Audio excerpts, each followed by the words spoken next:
News मध्ये मी स्वप्नील परदेशी आपलं पुन्हा एकदा स्वागत करतो। पाहूया गेल्या 24 तासातील ताज्या घडामोडी। 1000ची लाच स्वीकारताना साक्री पंचायत समितीचा अभियंता लाचलुचपत विभागाच्या जाळ्यात। ट्रकमधून लसूणच्या गोण्यांच्या आड अफूची होणारी तस्करी शिरपूर तालुका पोलिसांनी रोखली। गोरक्षक संजय शर्मा धुळे लोकसभा मतदारसंघातून अपेक्ष उमेदवारी करणार। 15,000ची लाच स्वीकारताना चौगाव बुद्रुक येथील ग्रामसेविका लाचलुचपत विभागाच्या जाळ्यात। प्रताप नाना महाले खाजगी कृषी उत्पन्न बाजार समितीत कांद्याची आवक वाढली।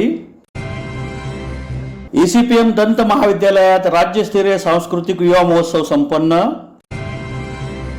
आणि शहर वाहतूक शाखेतर्फे नाकाबंदी दरम्यान 30 जणांवर कारवाई। आता बातमीपत्र विस्ताराने। घरकुलाच्या कामाचे अनुदान मिळण्यासाठी 1000 रुपयांची लाच स्वीकारताना साक्री पंचायत समिती कार्यालयातील ग्रामीण गृहनिर्माण अभियंता परेश शिंदे यास धुळे लाचलुचपत प्रतिबंधक विभागाच्या पथकाने रंगेहात पकडले आहे। घरकुलाच्या कामाचे अनुदान मिळण्यासाठी 1000 रुपयांची लाच स्वीकारताना साक्री पंचायत समिती कार्यालयातील ग्रामीण गृहनिर्माण अभियंता परेश प्रदीपराव शिंदे यांना धुळे लाचलुचपत प्रतिबंधक विभागाच्या पथकाने रंगेहात पकडले आहे। त्यांच्या विरुद्ध साक्री पोलीस ठाण्यात गुन्हा दाखल करण्यात आला आहे। याबाबत अधिक माहिती अशी की साक्री तालुक्यातील गोडदे येथील रहिवासी तक्रारदार यांना शबरी आवास योजनेअंतर्गत सन 2023-24 मध्ये घरकुल मंजूर झाले आहे। या घरकुलाचे झालेल्या बांधकामाचे फोटो काढून नजरी तपासणी करून त्याचे मूल्यांकन साक्री पंचायत समिती कार्यालयात सादर करण्यासाठी तक्रारदार यांच्याकडे साक्री पंचायत समिती कार्यालयातील घरकुल विभागात कार्यरत असलेले ग्रामीण गृहनिर्माण अभियंता परेश प्रदीपराव शिंदे यांनी मंजूर घरकुलाच्या कामाच्या अनुदानाचा धनादेश काढून देण्यासाठी 1000 रुपये लाचेची मागणी केली होती। मात्र तक्रारदार यांना लाच देण्याची इच्छा नसल्याने त्यांनी दिनांक 15 रोजी लाचलुचपत प्रतिबंधक विभागाच्या कार्यालयात दूरध्वनीद्वारे माहिती दिली होती। या माहितीवरून लाचलुचपत प्रतिबंधक विभागाच्या पथकाने गोडदे तालुका साक्री येथे जाऊन तक्रारदार यांची भेट घेतली। त्यांची लेखी तक्रार नोंदवून याबाबत पडताळणी केली असता अभियंता परेश शिंदे यांनी तक्रारदार यांच्याकडे 1000 रुपये लाचेची मागणी केल्याचे निष्पन्न झाले। त्या अनुषंगाने पथकाने सुरत नागपूर महामार्गावरील गोडदे गावातील बस स्थानकाजवळील सर्व्हिस रोडवर सापळा रचला आणि अभियंता शिंदे यांना त्यांच्या कारमध्ये पंचासमक्ष तक्रारदार यांच्याकडून 1000 रुपयांची लाच स्वीकारताना रंगेहात पकडण्यात आले। अभियंता शिंदे यांना ताब्यात घेण्यात आले। त्यांच्या विरुद्ध साक्री पोलीस ठाण्यात गुन्हा दाखल करण्यात आला आहे। सदरची कारवाई लाचलुचपत प्रतिबंधक धुळे विभागाचे पोलीस उपअधीक्षक अभिषेक पाटील यांच्या मार्गदर्शनाखाली पोलीस निरीक्षक हेमंत बेंडाळे, रुपाली खांडवी तसेच राजन कदम, मुकेश आहिरे, मकरंद पाटील, प्रवीण पाटील, संतोष पावरा, प्रवीण मोरे, रामदास वारेला, प्रशांत बागुल, सुधीर मोरे, जगदीश बडगुजर, दीपाली सोनवणे आदींनी केले।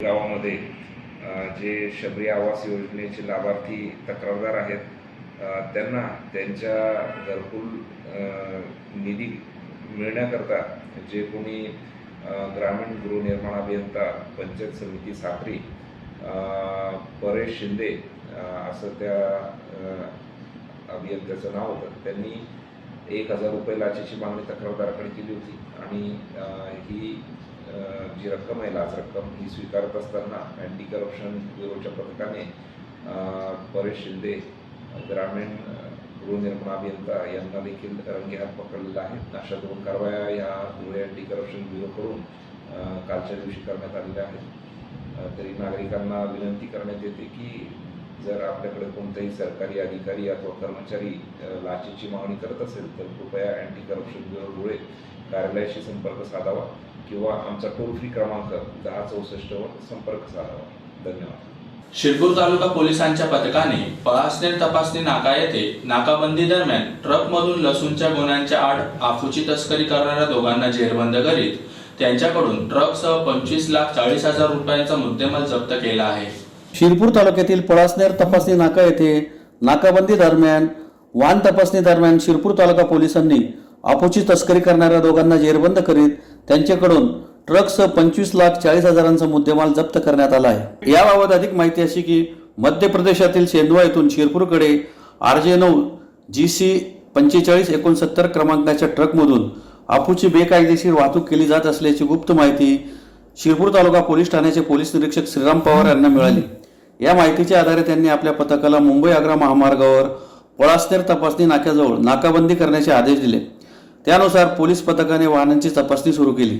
रात्री 12 वाजेच्या सुमारास सेंधव्याकडून येणारा RJ9 GC 4569 क्रमांकाचा ट्रक थांबवला. चालक सलमुद्दीन निजामुद्दीन राहणार दमाखेडी, जिल्हा मंदसौर, मध्य प्रदेश. सहचालक अशोक जगदीश चव्हाण राहणार मानंदखेडा, जिल्हा रतलाम यांना वाहनात भरलेल्या मालाबाबत विचारपूस केली असता त्यांना समाधानकारक उत्तरे देता आली नाही. वाहनामध्ये मोठ्या प्रमाणात लसूण भरलेला असल्याने पोलीस ठाण्यात वाहनाची तपासणी केली असता तपासणी दरम्यान 10,40,000 रुपये किमतीचा 52 किलो वजनाचा अफू आढळून आला. ट्रकसह 25,40,000 रुपयांचा मुद्देमाल पोलिसांनी जप्त केला आहे. सदरची कारवाई पोलीस अधीक्षक श्रीकांत दिवरे, अप्पर पोलीस अधीक्षक किशोर काळे यांच्या मार्गदर्शनाखाली शिरपूर तालुका पोलीस ठाण्याचे पोलीस निरीक्षक श्रीराम पवार, पोलीस उपनिरीक्षक बाळासाहेब वाघ, कृष्णा पाटील, रफिक मुल्ला, जयराज शिंदे, संतोष पाटील, प्रवीण धनगर, मोहन पाटील, योगेश मोरे, स्वप्नील वांगर, संजय वोई, भूषण पाटील, रणजित वळवी आदींनी केली. शिरपूर तालुका पोलीस निरीक्षक श्रीराम पवार यांना एक गोपनीय माहिती मिळाली होती की मध्य प्रदेशमधनं इलिगली पॉपी स्ट्रॉ म्हणजे त्याला लोकल लँग्वेजमध्ये डोडा म्हणतात, ते अवैधरित्या महाराष्ट्रातून पुढे जात आहे. त्या अनुषंगाने आपण नाकाबंदी लावली असता पळसनेर चेकनाक्याच्या इथे एकूण 52 किलो पॉपी स्ट्रॉ आपण जप्त केलेला आहे. याच्यामध्ये 2 आरोपी आहेत, सलामुद्दीन निजामुद्दीन राहणार मंदसौर, मध्य प्रदेश आणि अशोक चव्हाण राहणार रतलाम, मध्य प्रदेश. या दोघांना आता आपण अटक केलेली आहे, गुन्हा दाखल केलेला आहे आणि याचा रूट जो आहे हा कुठून येत आहे आपण आता व्हेरीफाय करून संबंधित लोकांना याच्यापुढे कारवाई करत आहोत.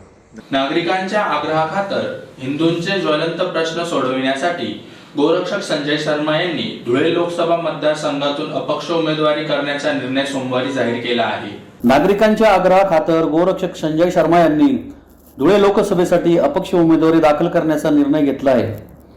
धुळे शहरातील खंडेलवाल विप्रो भवन 80 फुटी रोड येथे जनतेची मते जाणून घेण्यासाठी सोमवारी आयोजित बैठकीनंतर संजय शर्मा यांनी निर्णय जाहीर केला आहे. धुळे मतदारसंघातील हिंदूंच्या समस्या यावर कोणतेही समाधान झालेले नाही. विद्यमान खासदारांनी 10 वर्षात हिंदूंचे कुठलेही काम केले नाही किंवा हिंदुत्ववादी संघटनांवरती जे खोटे नाटे गुन्हे दाखल करण्यात आले त्या संदर्भातही काही दखल घेतली नाही. तसेच लव जिहाद, लँड जिहाद, कत्तलखाने या संदर्भातही कुठलीही भूमिका स्पष्ट केली नसल्यामुळे नागरिकांच्या आग्रहास खातर संजय शर्मा यांनी अपक्ष उमेदवारी दाखल करण्याचा निर्णय घेतला आहे. जळगावला धुळ्यापेक्षा जास्त दयनीय अवस्था आहे. म्हटलं हा इलेक्शन आठवून जाऊ द्या, तर तिथं जळगावचा मोर्चा तिथंच करू आपण परत. धुळे लोकसभा मतदारसंघात का उभं राहायचं, का लढायचं? निवडून येणं, पडणं, उठणं हा काही फार मोठा विषय नाही आपल्यासाठी, पण हे विषय जे आहेत ते लोकांपर्यंत पोहोचणं गरजेचं आहे. मुस्लिम समाज जोपर्यंत भारत माता की जय बोलत असेल, बाबासाहेबांच्या संविधानाला मानत असेल, तोपर्यंत मुस्लिम समाजाला आपण स्वीकार करत राहू. निवडणुका येतील, जातील, सगळं काही होईल. आपण निवडू, पडू, सगळं काही होईल. पण जर मेल्यानंतर भगवंतांनी विचारलं की बाळा तू करून काय आला, ज्यावेळेस हे सगळं चालू होतं ठिकठिकाणी पीर बाबांच्या दर्गा उभ्या होत होत्या, ठिकठिकाणी लँड जिहाद चालू होता, ठिकठिकाणी लव जिहाद चालू होता, ठिकठिकाणी ते अनेक प्रकारचे जिहाद चालू होते, त्यावेळेस तू काय करत होता हे सांग. तर त्यावेळेस मी माझं काळा तोंड करून मी त्याला सांगणार नाही भगवंताला की भगवंता मी इतरांसारखंच माझं काळा तोंड करून लपून बसलो होतो, हे सांगायचं नाही. म्हणून मी वाचा तोडण्यासाठी लोकसभेची उमेदवारी करावी हे डोक्यात आलंय. कामाचे बिल काढून देण्याच्या मोबदल्यात तडजोडीअंती 15,000ची लाच स्वीकारताना शिंदखेडा तालुक्यातील चौगाव बुद्रुक येथील लाचखोर ग्रामसेविका राजबाई पाटील ही धुळे लाचलुचपत विभागाच्या पथकाने रंगेहात पकडले आहे. कामाचे बिल काढून दिल्याच्या मोबदल्यात कंत्राटदाराकडून 25,000 रुपये लाचेची मागणी करून तडजोडी अंती 15,000 रुपयांची लाच स्वीकारताना शिंदखेडा तालुक्यातील चौगाव बुद्रुक येथील ग्रामपंचायतीच्या ग्रामसेविका राजबाई पाटील यांना धुळे लाचलुचपत प्रतिबंधक विभागाच्या पथकाने रंगेहात पकडले आहे. त्यांच्या विरुद्ध शिंदखेडा पोलीस ठाण्यात गुन्हा दाखल करण्यात आला आहे. याबाबत अधिक माहिती अशी की शिंदखेडा तालुक्यातील चौगाव बुद्रुक ग्रामपंचायतीमार्फत गावात 15व्या वित्त आयोगाअंतर्गत पेवर ब्लॉक बसवण्याचे काम तक्रारदार यांनी घेतले होते.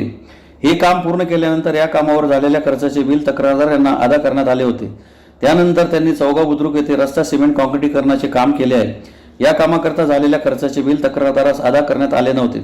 यासाठी तक्रारदारांनी सुमारे 1 महिन्यापूर्वी ग्रामसेविका राजबाई पाटील यांची भेट घेऊन रस्ता काँक्रीट करण्याच्या कामावर झालेल्या खर्चाचे बिल अदा करण्याची मागणी केली असता ग्रामसेविका राजबाई पाटील यांनी तक्रारदार यांच्याकडे रस्ता काँक्रीट करण्याच्या कामाचे बिल काढण्यासाठी तसेच तक्रारदारांनी यापूर्वी केलेल्या पेवर ब्लॉकच्या कामाचे बिल काढून दिल्याच्या मोबदल्यात 25,000 रुपये लाचेची मागणी केली. याबाबत तक्रारदारांनी धुळे लाचलुचपत प्रतिबंधक विभागाकडे तक्रार केली होती. लाचलुचपत प्रतिबंधक विभागाच्या पथकाने या तक्रारीची पडताळणी केली असता ग्रामसेविका राजबाई पाटील यांनी तक्रारदार यांच्याकडे 25,000 रुपये लाचेची मागणी करून तडजोडी अंती 15,000 रुपये लाच स्वीकारण्याचे मान्य केले होते. त्या अनुषंगाने सोमवारी लाचलुचपत प्रतिबंधक विभागाने सापळा लावून ग्रामसेविका राजबाई पाटील यांना त्यांच्या शिंदखेड्यातील राहते घरी तक्रारदार यांच्याकडून 15,000 रुपये लाचेची रक्कम स्वीकारताना रंगेहात पकडले. या प्रकरणी शिंदखेडा पोलीस ठाण्यात गुन्हा दाखल करण्यात आला आहे. सदरची कारवाई लाचलुचपत प्रतिबंधक धुळे विभागाचे पोलीस उपअधीक्षक अभिषेक पाटील यांच्या मार्गदर्शनाखाली पोलीस निरीक्षक हेमंत बेंडाळे, रुपाली खांडवी, राजन कदम, मुकेश अहिरे, मकरंद पाटील, प्रवीण पाटील, संतोष पावरा, प्रवीण मोरे, रामदास बारेला, प्रशांत बागुल, सुधीर मोरे, जगदीश बडगुजर, दीपाली सोनवणे आदींनी केले. लाचलुचपत प्रतिबंधक विभाग धुळे या विभागाकडून काल 2 कारवाया करण्यात आलेल्या आहेत. एका कारवाईमध्ये जे तक्रारदार होते ते ठेकेदार होते.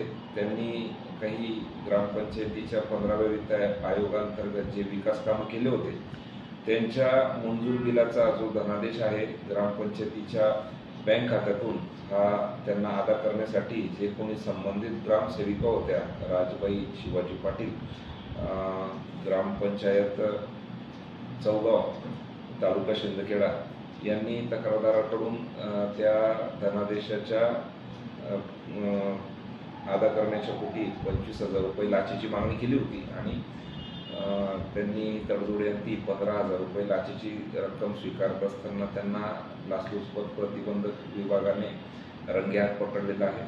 धुळे सुरत महामार्गावरील मोराणे येथील प्रताप नाना महाले खासगी कृषी उत्पन्न बाजार समितीत कांद्याला चांगला भाव मिळत असल्यामुळे शेतकऱ्यांनी कांदा विक्रीस आणल्यामुळे आवक वाढली आहे. धुळे सुरत महामार्गावरील मोराणे जवळील प्रताप नाना महाले खासगी कृषी उत्पन्न बाजार समिती येथे कांद्याची आवक वाढली असून धुळे कृषी उत्पन्न बाजार समितीपेक्षा जादा दर शेतकऱ्यांना मिळत असल्याने शेतकरी वर्गाचा कल खासगी कृषी उत्पन्न बाजार समितीकडे वाढला आहे. प्रताप नाना महाले खासगी कृषी उत्पन्न बाजार समितीत साधारण 800 रुपयांपासून ते 1500 रुपये क्विंटलपर्यंत शेतकऱ्यांना कांद्याचा दर मिळत आहे. शेतकऱ्यांची दररोज 250 ते 300 वाहने या ठिकाणी कांदा घेऊन येत आहेत. त्यांना चांगला दर भेटत असल्यामुळे त्यांचा कल खासगी कृषी उत्पन्न बाजार समितीकडे वाढला आहे. सदरचा दर हा शेतकऱ्यांना परवडणारा नसल्यामुळे कमीत कमी 2,000 रुपये क्विंटल कांद्याला भाव द्यावा अशी शेतकऱ्यांनी मागणी केली आहे. सदर मोराणे मार्केटमध्ये जसं मोराणे मार्केट ओपनिंग झालं तेव्हापासून मी दर 1 आठवड्याला कांदे घेऊन स्वतः येत असतो. इथं आल्यानंतर समाधान एकच आहे, पेमेंट रोख कॅशलेस होतं. इथं तोलाही लागत नाही, इथं मापाडीचं काही नाही, इथं हमाली लागत नाही. आल्याबरोबर 2 तासात निलाव चालू होतो. निलावून 2, 2.5, 3 तासात ट्रॅक्टर किंवा गाडी खाली होऊन लगेच पेमेंट मिळतं. बाजारभावामध्ये सरासरी इतर मार्केटच्या तुलनेपेक्षा आम्हाला इथं स्वस्त पडतं, कारण की इथं आपलं मार्केट जवळ असल्यामुळे भाडं पण कमी लागतं, गाडी भाडं. आणि विशेष म्हणून टाईम वाया जात नाही. उदाहरणार्थ शेतकरी जरी लेट झाला माल घेऊन तरीसुद्धा इथले व्यापारी इतके गोड आहेत की जर वाहन आलं तरी त्यांचा निलाव लगेच त्याच पद्धतीने लगेच करून देतात. त्याच्यामुळे इथं इतकं समाधान आहे की आम्हाला खूप पुरवडतं. धुळ्या मार्केटमध्ये काही गोष्टी अशी आहेत, तिथं रात्री माल टाकावा लागतो, सकाळी 11-12 वाजता निलाव चालू होतो, संध्याकाळपर्यंत पेमेंट भेटतं. तिथं तोलाई लागते, मापाई लागते. त्याच्यामुळे आम्हाला थोडंसं हॅरेसमेंट जास्त होते. इथं खूप समाधानी आणि त्याच्यामुळे इथं येण्याचे प्रमाण खूप जास्त झालेलं आहे. शेतकऱ्यांचं समाधान इतकं गोड आहे इथं मार्केट की कुणालाही त्रास होत नाही. लहान मुलं जरी आले माल घेऊन तरी त्यांना काही त्रास होत नाही. म्हणून मी सर्व शेतकरी बांधवांना विनंती करतो की असे खाजगी व्यापारी सर्व ठिकाणी व्हायला पाहिजे आणि शेतकऱ्यांचं जितकं फायदा होईल तोपर्यंत व्यापाऱ्यांनी पण सहकार्य करावे ही माझी नम्र विनंती.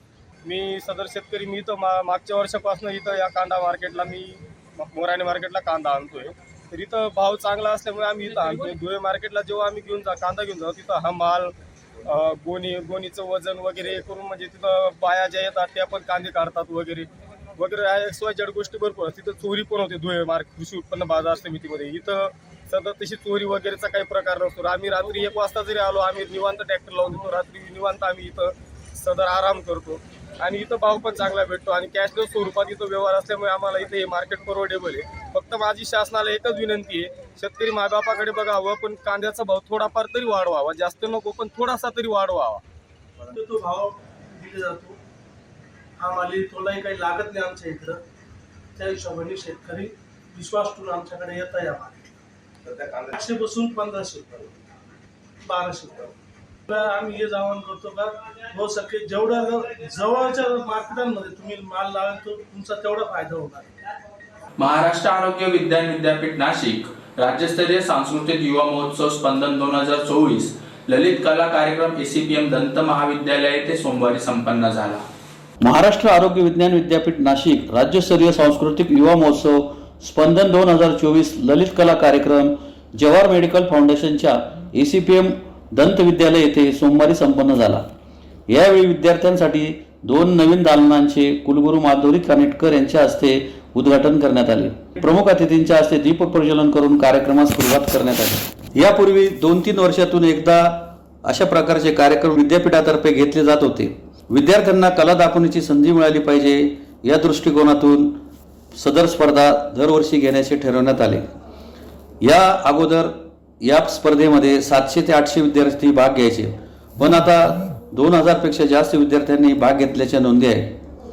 सदर स्पर्धा जिंकल्यानंतर स्पंदन स्पर्धेतून जे जिंकतील त्यांना राज्यस्तरीय खेळासाठी 10 जूनला पाठवले जाईल.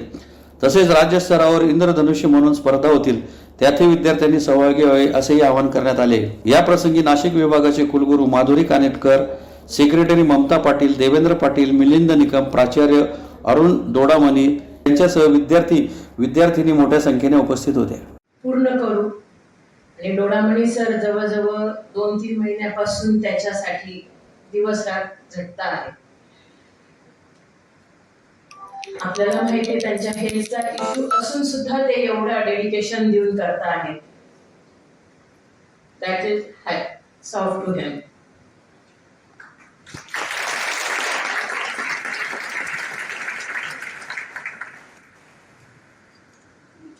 आज पुष्कळ पहिल्यांदाच धुळ्यात आले असतील.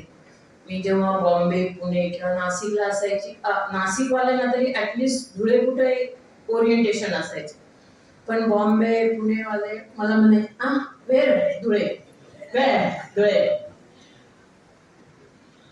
माझं MBBS पुण्यातनं झालेलं आहे, त्याच्यामुळे तेव्हापासून मी where Dhule, we don't know Dhule. Jalgaon, we know Jalgaon but no Dhule. खूप वाईट वाटायचं, पण आता सवय झाली.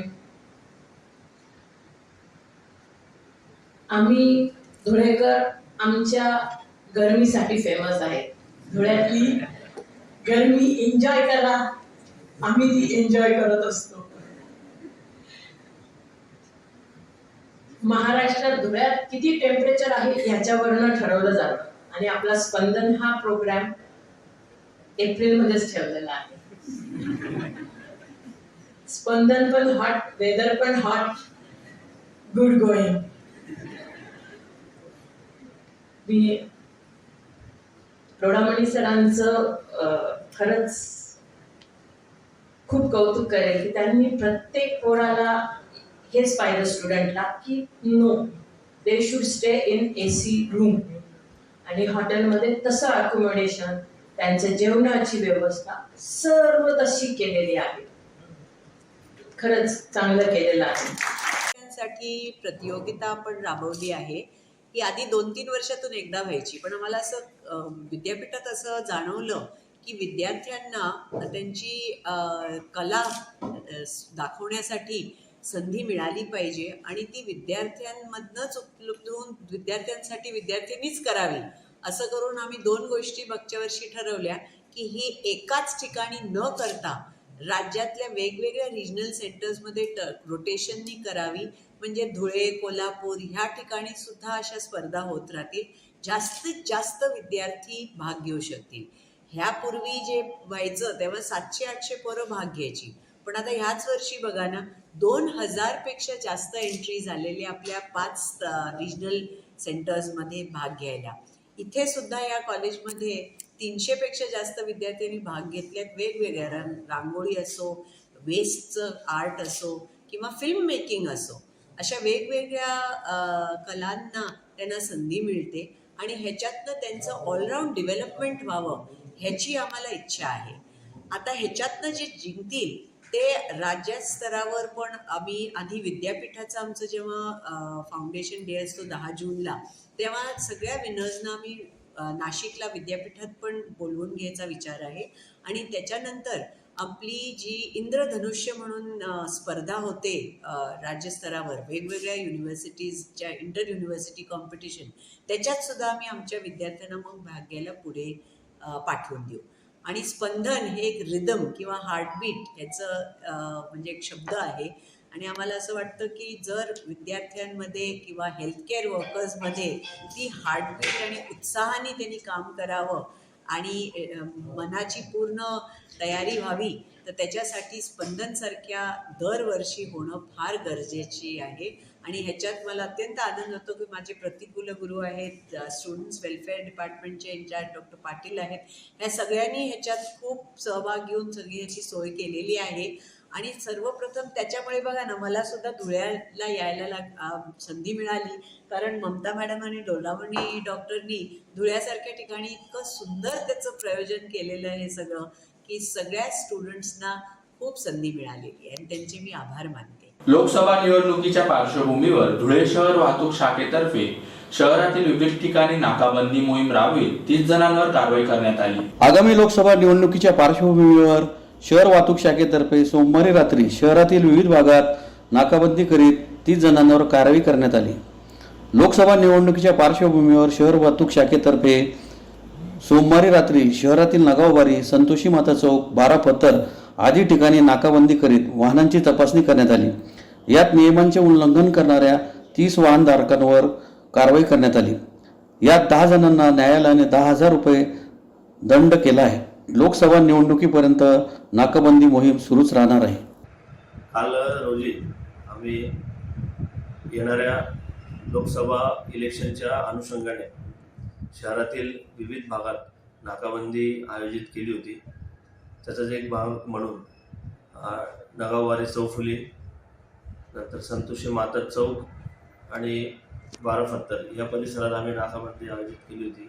त्या ठिकाणी आम्ही संशयित वाहनं चेक केली, तसेच जे वाहनधारक यांनी जे काही नियम तोडले होते वाहन चालवताना त्यांच्यावर देखील दंडात्मक कारवाई केलेली आहे. आणि सगळ्यात महत्त्वाचं म्हणजे आम्ही ड्रंक अँड ड्राईव्हच्या एकूण संपूर्ण जिल्ह्यात 30 केसेस केलेल्या आहेत. त्यात शहर वाहतूक शाखेकडनं 10 केसेस केल्या आहेत. या सर्व लोकांना कोर्टाकडून 10,000 रुपये दंड आकारण्यात आलेला आहे.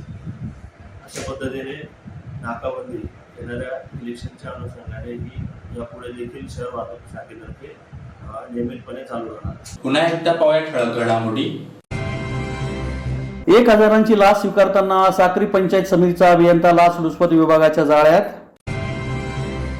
ट्रकमधून लसूणच्या गोण्यांच्या आड अफूची होणारी तस्करी शिरपूर तालुका पोलिसांनी रोखली. गोरक्षक संजय शर्मा धुळे लोकसभा मतदारसंघातून अपक्ष उमेदवारी करणार. 15,000ची लाच स्वीकारताना चौगाव बुद्रुक येथील ग्रामसेविका लाचलुचपत विभागाच्या जाळ्यात. प्रताप नाना महाले खाजगी कृषी उत्पन्न बाजार समितीत कांद्याची आवक वाढली. ECPM दंत महाविद्यालयात राज्यस्तरीय सांस्कृतिक युवा महोत्सव संपन्न. आणि शहर वाहतूक शाखेतर्फे नाकाबंदी दरम्यान 30 जणांवर कारवाई. याचबरोबर श्रीराम टाइम न्यूजचे बातमीपत्र संपले. दिवसभरातील ताज्या घडामोडींसाठी पाहत राहा श्रीराम टाइम न्यूज. भेटूया पुढील प्रसारणात. तोपर्यंत नमस्कार.